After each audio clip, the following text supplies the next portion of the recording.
मगर जो लोग हमारा आईन को नहीं मानते, जो लोग इंसानियत को नहीं मानते, जिन्होंने हथियार उठाकर दहशतगर्दी पूरा मुल्क में फैलाया, उनको हमने साउथ वजीरिस्तान में मुकाबला किया, आपने नॉर्थ वजीरिस्तान में मुकाबला किया, हमने कराची में मुकाबला किया, इन्होंने बलोचिस्तान में मुकाबला किया, इन्होंने फाटा में मुकाबला किया। अब हम पहले इनको शिकस्त दिलवा सकते, तो हम एक बार फिर इनको शिकस्त दिलवा सकते हैं। दहशत फैलाने का और उनका मकसद हासिल करने का, ना वो मजहबी दहशतगर्द इस्लामी रियासत चाहता है, ना ये सो कॉल्ड बलोच दहशतगर्द आजादी अपने हकूक चाहते हैं। जनाब स्पीकर, वो खून खराबा करते हैं, वो पाकिस्तान की अवाम की तरक्की का रास्ता रोकना चाहते हैं, और जो बैनुल अक़वामी कुव्वतें उनके पीछे खड़े हैं, उनके लिए फाइनेंशियल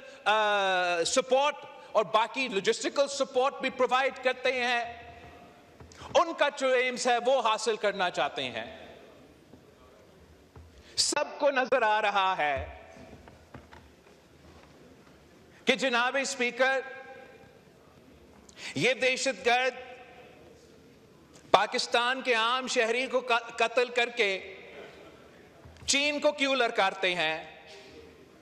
जनाब स्पीकर, मैं आपसे पूछता हूं कि उस ट्रेन में जो भी बेगुनाह शहीद हुए, उनका क्या ताल्लुक है इस रीजन का, जियोपॉलिटिक्स का? उनका क्या ताल्लुक है कि पाकिस्तान में क्या निजाम चल रहा है? ये बेगुनाह लोग थे जिनको इन दहशतगर्द ने शहीद किए हैं, और अब उनके लाशों पे अपना जो बैनुल अक़वामी एजेंडा है वो हासिल करना चाहते हैं।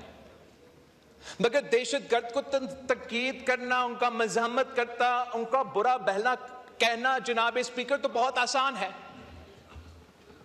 ये तो मैं भी करूंगा, ये तो हुकूमत भी करेगा, ये तो ऑपोजिशन भी करेगा। सवाल जो हमें करना है कि इन दहशतगर्दों को मुकाबला करने के लिए हमसे क्या हो सकता है। बतौर सियासी जमात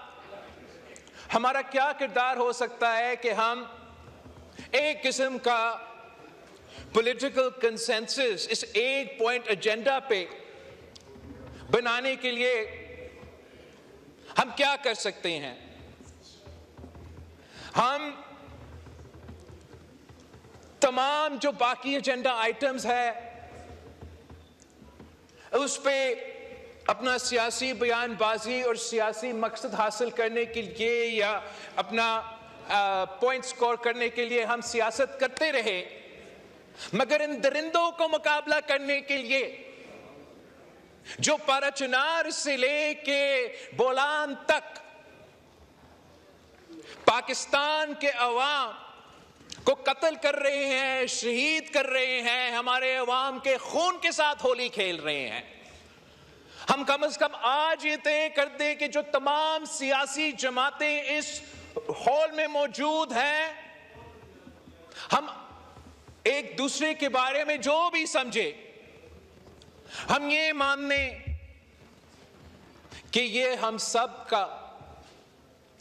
दुश्मन वो दहशतगर्द है जिन्होंने कल का वाकया, जो कल के वाकये में मुलव्वस थे और जो कोई दहशतगर्दी का वाकया में मुलव्वस होगा। मैं बहुत अप्रिशिएट करता हूं कि हमारा डिफेंस मिनिस्टर ने वजीर आला बलोचिस्तान को अप्रिशिएट किया, और मैंने कल भी अपना कोई प्रेस कॉन्फ्रेंस में वजीर आला पख्तूनख्वा का तनकीद किया। हुकूमत का भी तनकीद होता है, लेकिन इस मसला पे चाहे वो चीफ मिनिस्टर बलोचिस्तान हो या चीफ मिनिस्टर पख्तूनख्वा हो, अगर वो हमसे कोई मदद चाहते हैं कि जो सूबाई जिम्मेदारियां हैं लॉ एंड ऑर्डर का मुकाबला करने के लिए हम कैसे इनको मदद कर सकते हैं, तो ऑब्वियसली चाहे वो हुकूमत हो या हुकूमत के इत्तेहादी हो, अनकंडीशनल सपोर्ट ऑफर करना चाहिए।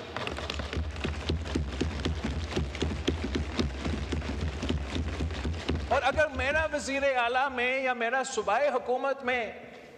कोई कमी पेशी थी या है, आप हमें बताएं, आप हमारे हाथ में अपना हाथ थामे ताकि हम मिलकर इनको मुकाबला कर सकते हैं।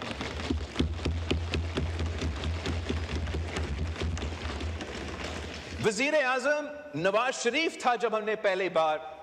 नेशनल एक्शन प्लान बनाया। कोई वजह नहीं है कि वजीर आजम शहबाज शरीफ नेशनल एक्शन प्लान 2 नहीं बना सकता है। हम मानते हैं कि इसका सिर्फ किनेटिक कंपोनेंट नहीं है। जब पीपल्स पार्टी के दौर में हमने दहशतगर्दी का मुकाबला किया तो हमने उस वक्त डायलॉग, डिटरेंस और डेवलपमेंट का पॉलिसी दिलवाया। चाहे वो बलूचिस्तान का मसाइल हो या पख्तूनख्वा में जो लेजिटिमेट कंसर्न्स वहां के अवाम के थे, साइल और वसाइल के, अपने हकूक के, फाइनेंशियल ऑटोनॉमी पे, वो हमने एनएफसी अवार्ड में 18वीं तरमीम के सूरत में पूरे किए। मगर जो लोग हमारा आईन को नहीं मानते, जो लोग इंसानियत को नहीं मानते, जिन्होंने हथियार उठाकर दहशतगर्दी पूरा मुल्क में फैलाया, उनको हमने साउथ वजीरिस्तान में मुकाबला किया, आपने नॉर्थ वजीरिस्तान में मुकाबला किया, हमने कराची में मुकाबला किया, इन्होंने बलूचिस्तान में मुकाबला किया, इन्होंने फाता में मुकाबला किया। हम पहले इनको शिकस्त दिलवा सकते, तो हम एक बार फिर इनको शिकस्त दिलवा सकते हैं। जनाब स्पीकर, हम सब जानते हैं कि बलूचिस्तान के अवाम अपने हकूक मांग रहे हैं, वो अपना आईनी हिस्सा का मुतालबा कर रहे हैं, अपने वसाइल के ऊपर, अपने सूबे के अपने मर्जी के मुताबिक चलाने के ऊपर अपना हिस्सा मांग रहे हैं। रिको डीक से अपना हिस्सा मांग रहे हैं। तमाम जो वफाकी इश्यूज है, वो तो इश्यूज है, वो चलते आ रहे हैं, मगर उनके सबसे पहले मुतालबा ये है कि इनको जीने का हक दो, तहफ़्फ़ुज़ दिलवा दे, दहशतगर्दों से तहफ़्फ़ुज़ दिलवा दे। और हाँ, हमने भी दहशतगर्दों का मुकाबला करने के लिए ऑपरेशंस तो आपने करने हैं, मगर जो भी हमसे हो सकता है, जो भी इस मुल्क के इदारों से हो सकते हैं, कि जब आप दहशतगर्दों का मुकाबला करते हो, जब आप दहशतगर्दों को निशाने बना के हम ऑपरेशन करते हैं, और पूरा कौम उनके साथ है जब ऑपरेशंस होते हैं, मगर उनका भी पूरा कोशिश ये होना चाहिए कि कोलैटरल डैमेज ना हो, जो दहशतगर्द ना हो उनको वो कोलैटरल डैमेज के नतीजे में उनको नुकसान ना हो, ताकि यही दहशतगर्दी की तंजीमें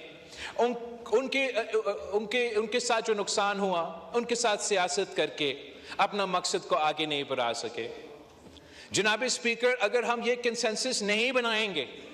अगर हम आपस में एक इत्तेहाद इस एक इशू पर हासिल नहीं करेंगे, अगर हम मिल के ये तय नहीं करेंगे, सियासत चलता रहेगा, हमारी बारी, आपकी बारी, किसी और की बारी का सियासत चलता रहेगा। लेकिन अगर हम अभी इस इशू को नहीं पकड़ते हैं और मुकाबला करते हैं, तो मैं इस मुल्क का वजीर खारजा रहा हूं और मैं इस हाउस से पूरा यकीन के साथ कह सकता हूं जनाब स्पीकर, कि जो कुव्वतें पाकिस्तान को डिस्टेबलाइज करना चाहते हैं और इस रीजन को स्टेबलाइज करना चाहते हैं, वो यूनाइटेड है, वो अपने जो टारगेट है वो उसकी तरफ बढ़ते आ रहे हैं। जो हमारे अपने मिस्टेक्स हैं अफगानिस्तान में, और जिस आजादी के साथ वहां के मुख्तलिफ दहशतगर्द आपस में मिलके कोऑर्डिनेट कर रहे हैं, ये जो नुकसान, ये जो आग बलूचिस्तान में आज जल रहा है, वो पहले पाकिस्तान के चारों सूबों में, फिर इस रीजन में, फिर पूरा दुनिया में फैलेगा जनाब स्पीकर। और हमने देखा है कि क्या नुकसान उस सूरत में पाकिस्तान के अवाम को उठाना पड़ता है। मैं एक बार फिर इस हाउस की कॉन्डेमनेशन में हम साथ हैं, मगर मेरा अपील ये है कि अब हमारा रद्द अमल में भी हमें साथ होना चाहिए।